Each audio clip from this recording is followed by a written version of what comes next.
보겠습니다. 고린도전서 15장 12절에서 19절입니다.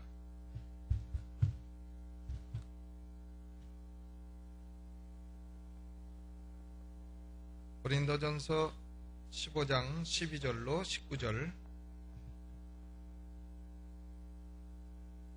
한 목소리로 봉독하겠습니다. 12절로부터 19절까지 시작.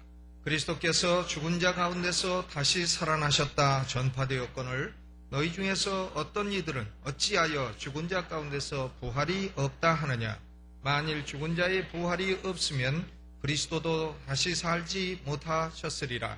그리스도께서 만일 다시 살지 못하셨으면 우리의 전파하는 것도 헛것이요 또 너희 믿음도 헛것이며 또 우리가 하나님의 거짓 증인으로 발견되리니 우리가 하나님이 그리스도를 다시 살리셨다고 증거하셨음이라. 만일 죽은 자가 다시 사는 것이 없으면 하나님이 그리스도를 다시 살리시지 아니하셨으리라. 만일 죽은 자가 다시 사는 것이 없으면 그리스도도 다시 사신 것이 없었을 터이요 그리스도께서 다시 사신 것이 없으면 너희의 믿음도 헛되고 너희가 여전히 죄 가운데 있을 것이요 또한 그리스도 안에서 잠자는 자도 망하였으리니 만일 그리스도 안에서 우리의 바라는 것이 다만 이 생뿐이면 모든 사람 가운데 우리가 더욱 불쌍한 자리라. 아멘. 하나님은 주권자십니다. 하나님이 주권자시기 때문에 무엇이든지 하나님이 원하시는 대로 행하시는 것입니다. 우리는 때로 참 우리 인간의 생명에 관해서 기도하다가 하나님이 안 들어주시면 참 절망할 때도 있습니다만은 그러나 우리는 하나님이 주권자시라 하는데 굴복할 수밖에 없는 것입니다. 그런데 우리 성도들에게는 참 이 죽음이라 하는 것을 놓고도 우리가 절망하지 않는 것은 뭐냐면은 죽음 이후의 세계가 우리에게 있고 죽음 이후에도 부활의 세계가 있다 하는 것을 우리가 확신하기 때문인 것입니다. 이것은 헛된 믿음이 아니기 때문인 것입니다. 지난주가 부활주일이고 벌써 3월도 지나고 4월의 첫날이 됐습니다. 부활주일이 어떻게 결정되는지 여러분 아시죠?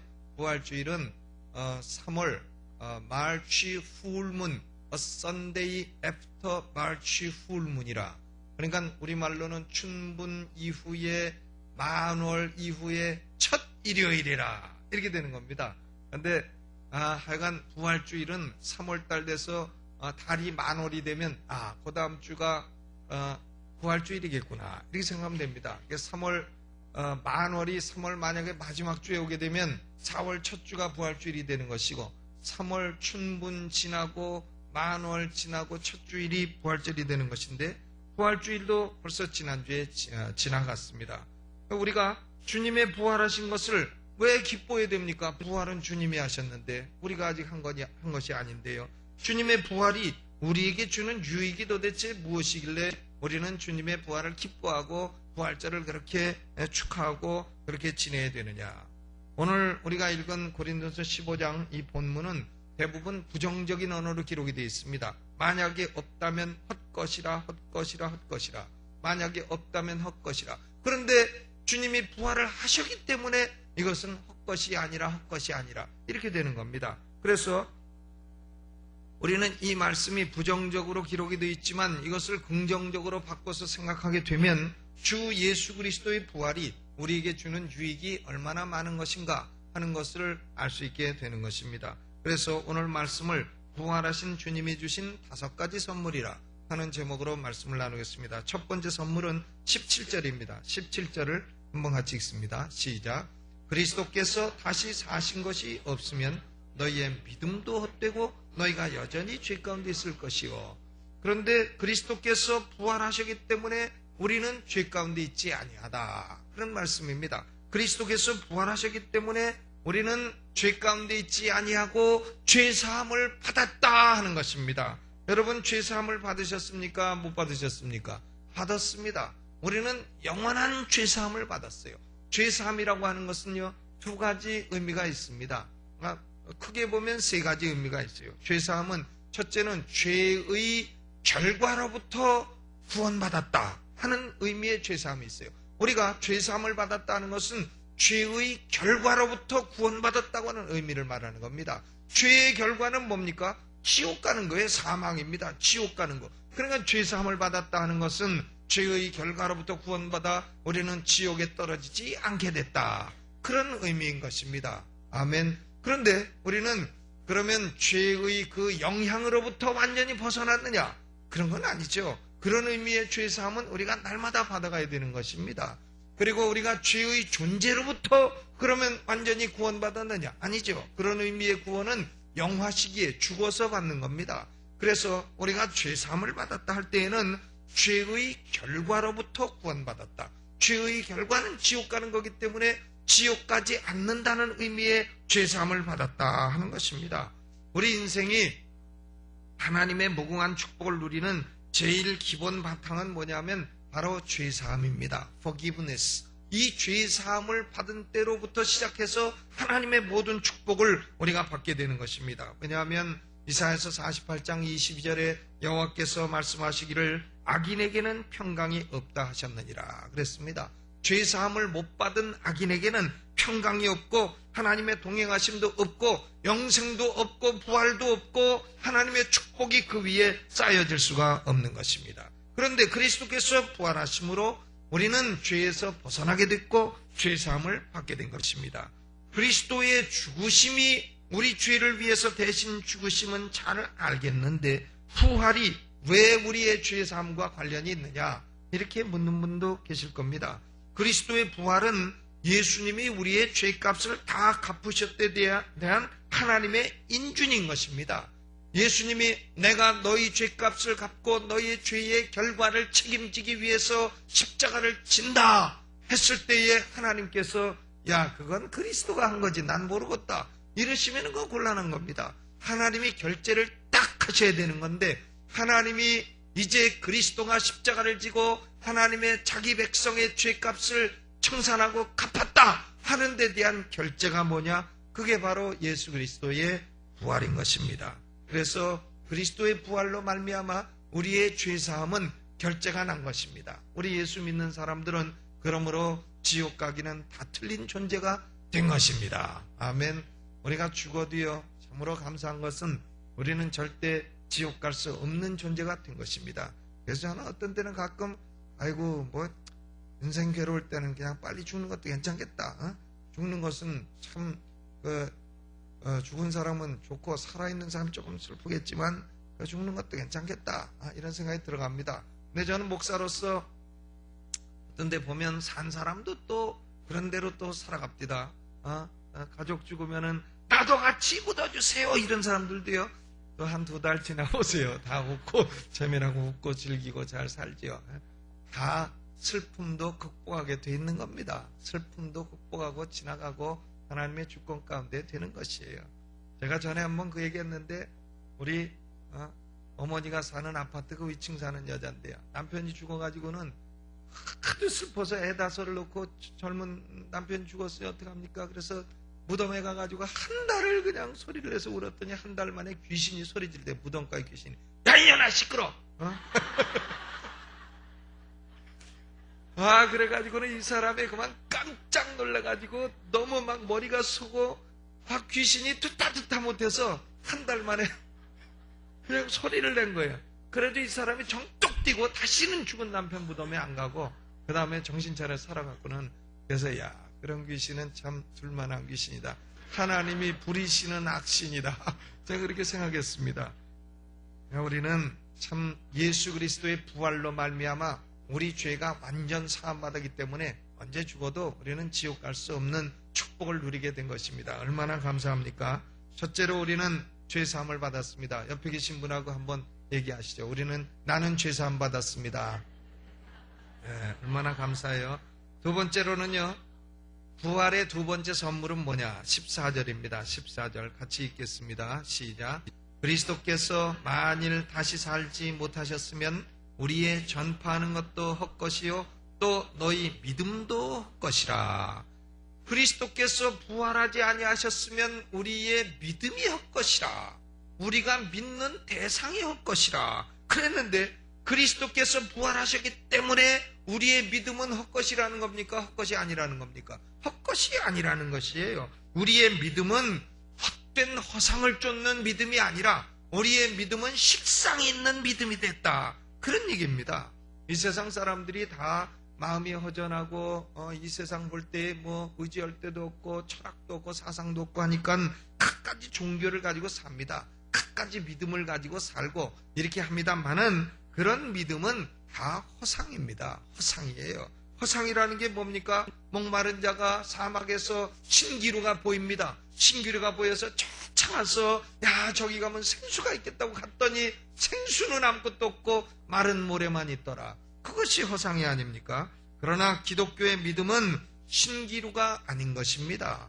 우리 기독교의 믿음은 헛된 것이 아니다 그 말이에요. 우리가 믿는 예수 그리스도는 헛된 분이 아니다 그 말입니다. 부활도 허상이 아니요, 천국도 헛것이 아니요, 영생도 거짓이 아니다 그 말이에요. 그러므로 우리 기독교의 믿음은 실상이 있는 믿음이요, 천국도 실상이요, 부활도 실상이요, 영생도 확실한 것입니다. 그것을 어떻게 보장하느냐? 그것을 보장하기 위해서 예수 그리스도께서 죽은 자 가운데 부활하심으로 부활이 있다고 하는 첫 번째 열매로, 첫 번째 보증으로 우리에게 보여주신 것입니다. 얼마나 감사합니까? 그러므로 우리 믿음은 무슨 믿음이라고요? 실상 있는 믿음이라. 우리 믿음은 실상 있는 줄로 믿습니다. 우리가 믿는 그것은 가봤더니 아이고 천국도 없고 아무것도 없더라 그런 것이 아니고 천국도 있는 것이고 부활도 있는 것이고 영생도 있는 것이라, 확실히 있는 것이라 그 말입니다.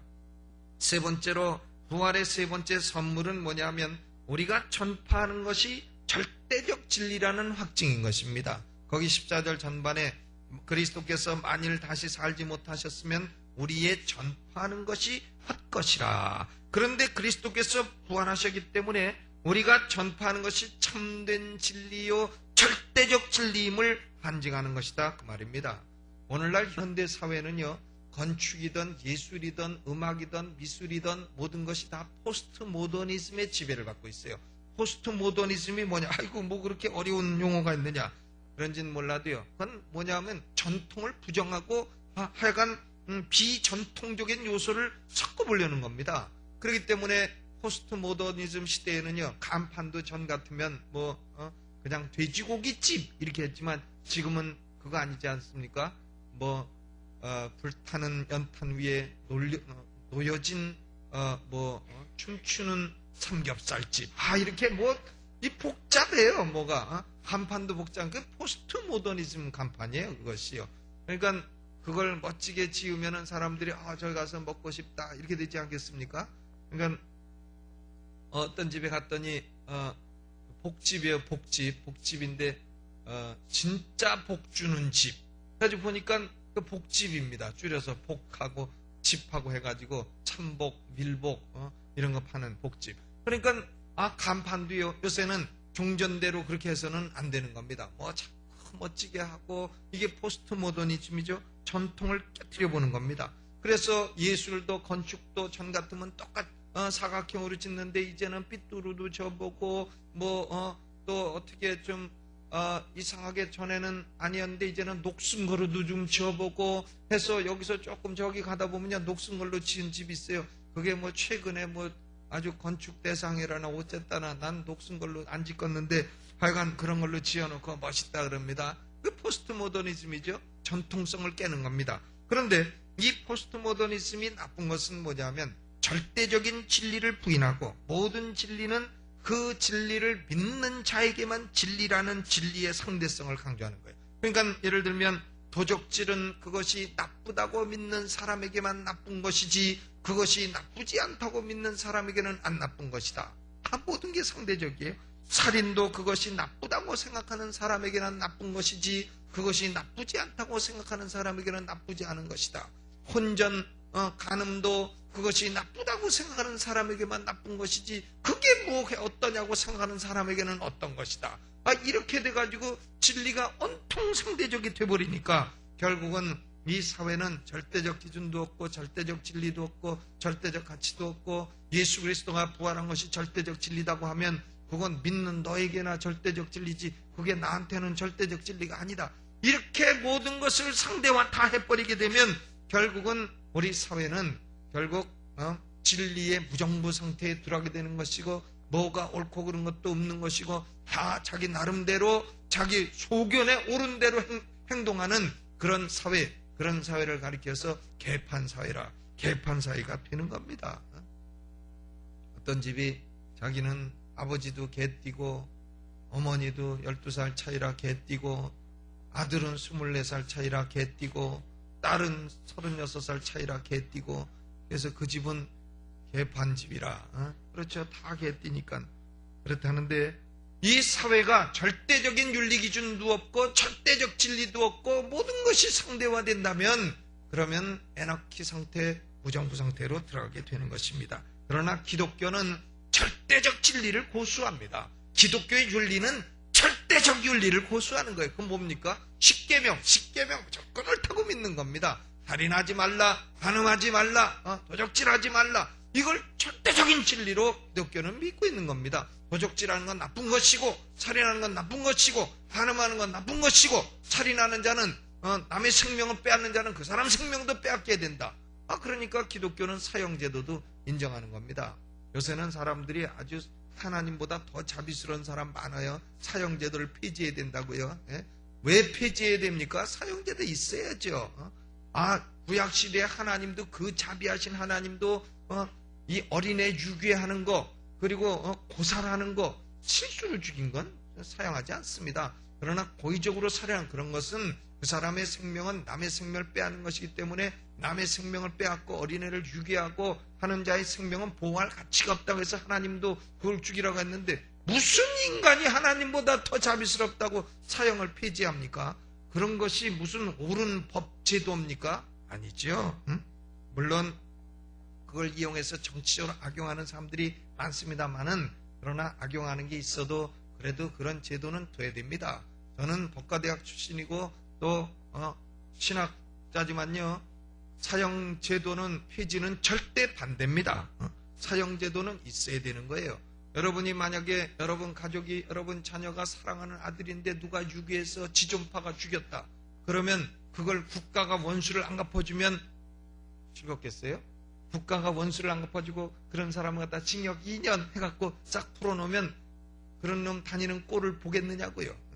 나 같으면 그게 내 아이를 유괴해서 죽인 놈이 2년 살고 나왔다 그러면 쫓아가서 그것은 내가 사적 징계를 합니다. 그건요. 그건 목사는 하나님 잠깐 계시오 하고서 그건 가서 손 좀 보고 옵니다.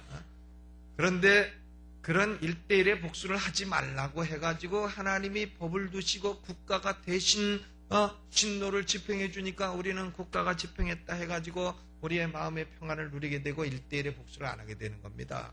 그런데 국가가 그렇게 자비를 베풀고, 보세요, 자기 가족을 죽이고 자녀를 죽인 사람에게 자비를 베풀고 갔다가 잘 먹이고 잘 입히고 무슨 감옥에서 인권 하면서 하게 되면은 그것 되겠느냐고요. 아닙니다. 성경은 사형제도를 옹호하는 것이고, 성경은 절대적 윤리가 있는 것이고 절대적 진리가 있는 것입니다. 그러므로 그리스도의 부활로 말미암아 우리가 전파하는 것은 절대 진리임이 입증이 된 것입니다. 우리는 거짓 증인이 아니요, 참된 진리를 증거하는 참된 증인임을 확언하는 것입니다. 그러므로 그리스도의 부활은 우리의 신앙이 무슨 진리라고요? 상대 진리입니까? 절대 진리입니까? 절대 진리라는 걸 증거하는 겁니다. 이 진리의 상대성을 주장하는 사람들은 지네들끼리 잘 지냅니다. 아주 보세요, 불교 스님하고 카톨릭 수녀 신부들하고 얼마나 친한가. 근데 개신교 목사들하고는 좀 친하지 않죠. 물론 밥이야 같이 먹을 수 있겠지만 신앙 문제는 절대 얘기 안 합니다. 우상 숭배자들은 무슨 얘기합니까? 얘기해봐야 말도 안 되는 것이죠. 근데 지네들끼리는 아주 친하고 무슨 종교 간 대화를 한다나 어쩐다나 이러고 하는데, 원래 도둑놈하고 간첩하고는 서로 친한 거예요. 서로 같은 입장이 돼갖고 친하게 지내고 그러는 겁니다. 그러는 것이지, 진리는 좁은 것이죠. 좁은 길입니다. 절대 진리는 좁은 겁니다. 우리 기독교는 그렇기 때문에 이 부활의 진리를 타협한다든가 예수로 말미암은 구원, 유일 구원 진리를 타협한다든가 하는 것에 대해서는 아주 원수처럼 여기고 전쟁을 선포하고, 그런 데 대해서는 일체 타협을 안 하는 것입니다. 부활은 우리가 전파하는 진리가 절대적 진리다 하는 걸 확증합니다. 네 번째로 부활의 선물은 뭐냐면 우리는 불쌍히 여김받을 대상이 아니고요, 도리어 부러움의 대상이 되어야 될 사람이다, 그 말입니다. 부러움. 예수 잘 믿다 죽은 사람들 많죠. 예수 진짜 잘 믿고 선교하다가 죽은 사람 많습니다. 선교사들 많아요. 왜 어떤 남태평양 지역에는 선교사 무덤이 그 지역 원주민 무덤보다 더 많다는 겁니다. 그런 데도 있어요. 식인종들, 피지 같은 데는 식인종들 선교사 모으면 점심 식사 왔다고 그거 다 잡아먹던 데 아닙니까? 그러니까 선교하다가 죽은 사람도 있고, 주일하다 죽은 사람도 있고, 목회하다 죽은 사람도 있고. 내 친구 하나 보니까 참 우리 1년 선배인데 제가 조금 전에 반포침례가 설교하고 왔는데요, 거기도 우리 1년 선배가 하다가 갑자기 장에 병 들어서 1년 목회하다가 죽었고, 얼마든지 그럴 수 있습니다. 만약에 부활이 없다면 그 사람 얼마나 불쌍하겠어요? 그 사람 불쌍히 여기죠? 그 사람 가족은 또 얼마나 불쌍하겠습니까? 얼마나 동정의 대상이 됩니까?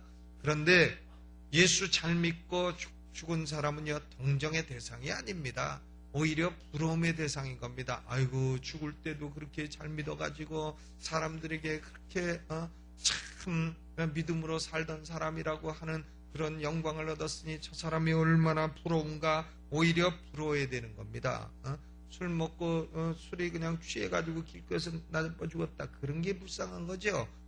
또 죽을 때 믿지도 아니하고 그냥 불신앙 가운데 죽었다, 그런 게 불쌍한 것이지, 예수 믿고 죽은 것은 불쌍한 게 아닙니다. 도리어 부러워야 될 것입니다.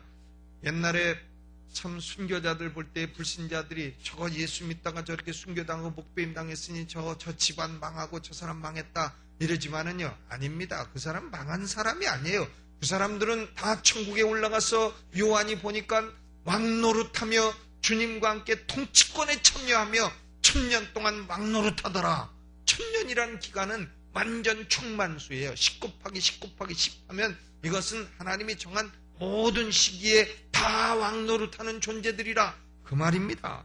그렇기 때문에 그리스도인은 죽어도 동정받을 존재가 아닙니다. 죽어도 도리어 부러움을 받아야 될 그런 존재인 줄로 믿으시기를 바랍니다. 도리어 이제 믿음으로 살다가 믿음으로 죽었기 때문에 영광의 부활에 참여할 자격자가 된 것을 도리어 부러움을 받아야 될 그런 존재다, 그 말입니다. 19절에 뭐라 그랬습니까?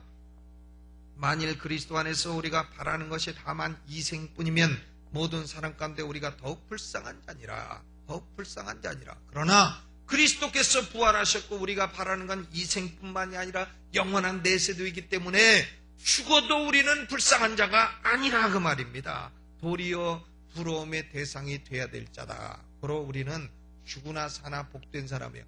살으면 복되고 죽으면 더 복되고. 아멘. 그렇기 때문에 죽어도 우리는 그렇게 슬퍼할 건 없는 겁니다.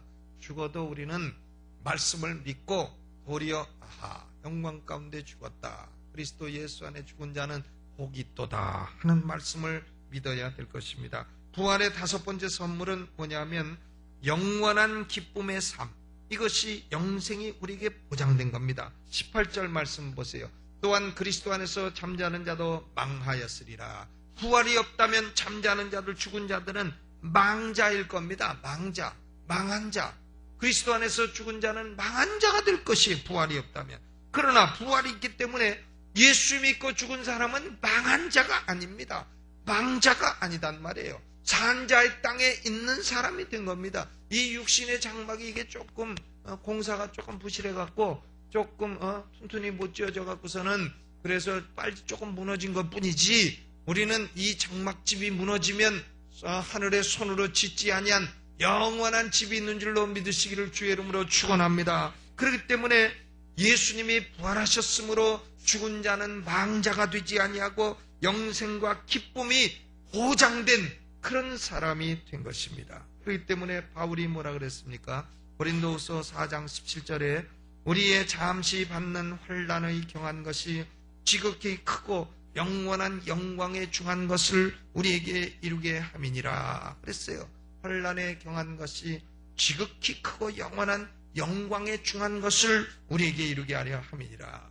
이제 우리가 결론을 맺고 기도하겠는데요. 예수님은 부활하셔서 지금도 살아계십니다. 살아계셔서 첫째로 우리의 죄를 사하셨고 지금도 죄의 영향권에서 벗어나도록 자백하는 자의 죄를 사하여 주십니다. 두 번째로는 우리가 믿고 의지할 살아계신 구주가 되셨습니다. 세 번째로 절대적 진리에 대한 확신을 주시고 우리를 이 진리 가운데로 인도해 주신 것입니다. 네 번째로는 우리가 참으로 살다가 혹시 죽을지라도 우리 삶이 불쌍한 삶이 아니라 영광스러운 삶이 되게 해주십니다. 우리는 다섯 번째로 죽어도 영원 멸망이 아니라 영생의 기쁨을 누리는 그런 존재가 되게 해주셨습니다. 이것이 예수 그리스도의 부활이 우리에게 주신 유익인 것입니다. 그러므로 오늘도 우리는 부활하신 예수님을 찬양하며 오늘도 예수여 우리에게 능력을 주시고 오늘도 우리에게 지혜를 주시고 오늘도 우리에게 축복을 주시고 죽은 자 가운데서 부활하신 그 능력이 우리 가운데 역사하여 주옵소서. 그 능력을 체험하며 사시기를 주 예수의 이름으로 축원합니다.